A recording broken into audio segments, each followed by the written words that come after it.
ରାଜା ନିଜ ମନ୍ତ୍ରୀ ଓ ପରିଷଦମାନଙ୍କ ସହିତ ବଣ ଭିତରକୁ ଶିକାର ଲାଗି ଗଲା।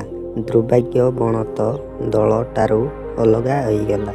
ରାତି ମାଡ଼ି ଆସୁଥାଏ।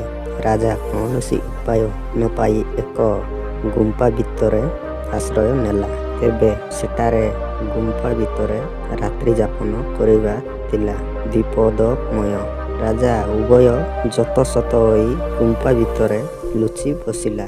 ଏତିକି ବେଳେ ସେଠାରେ ପହଞ୍ଚିଲା ଜଣେ ଯୁବକ।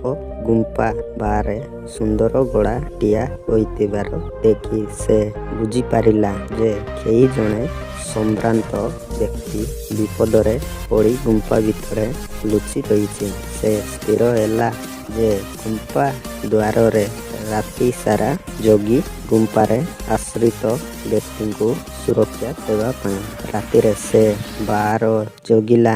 ଗୁମ୍ଫା ଭିତରକୁ ପଶିବାକୁ ଉଦ୍ୟମ କରୁଥିବା ହିଂସ୍ର ଜନ୍ତୁମାନଙ୍କୁ ଗୋଡ଼ାଇଲା। ସକାଳ ହେବାରୁ ଯିବାକୁ ରାଜାଙ୍କ ଜଙ୍ଗଲ ବାହାରେ ଆଣି ଛାଡ଼ିଲା ବେଳକୁ ରାଜା ନିଜ ପରିଚୟ ଦେଲା।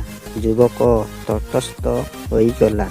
ରାଜା ବି ଜାଣିଲା ଯେ ଯୁବକ ଜଙ୍ଗଲ ଭିତରୁ ଜଣେ ଗୁରୁଙ୍କଠାରେ ଅସ୍ତ୍ର ବିଦ୍ୟା ଶିଖୁଛି। ରାଜା ଯୁବକକୁ ତା'ର ସାହାଯ୍ୟ ଲାଗି ଧନ୍ୟବାଦ ଦେଇ ପଚାରିଲେ, ଯୁବକ, ରାତିରେ ତୁମକୁ ସେ ଭୟାନକ ଜଙ୍ଗଲରେ ଏକୁଟିଆ ପହରା ହେଉଥିବାର ଦେଖି ମୁଁ ଭାବୁଥିଲି ଯେ ତୁମେ ବୋଧହୁଏ କାହାକୁ ଭୟ କରୁନାହଁ। ଯୁବକ କହିଲେ, ନାଇଁ, ମୁଁ ବାହାର ଦୁନିଆର କାହାକୁ ହେଲେ ବି ଡରେ ନାହିଁ। କିନ୍ତୁ ମୋ ନିଜ ଅନ୍ତର ଭିତରେ ଦୁର୍ବଳତା ମୋତେ ପ୍ରଲୋଭନ ଦେଖାଏ। ବେଳେବେଳେ ମୋତେ ଅବତଟରେ ଯିବାକୁ ପଡ଼େ।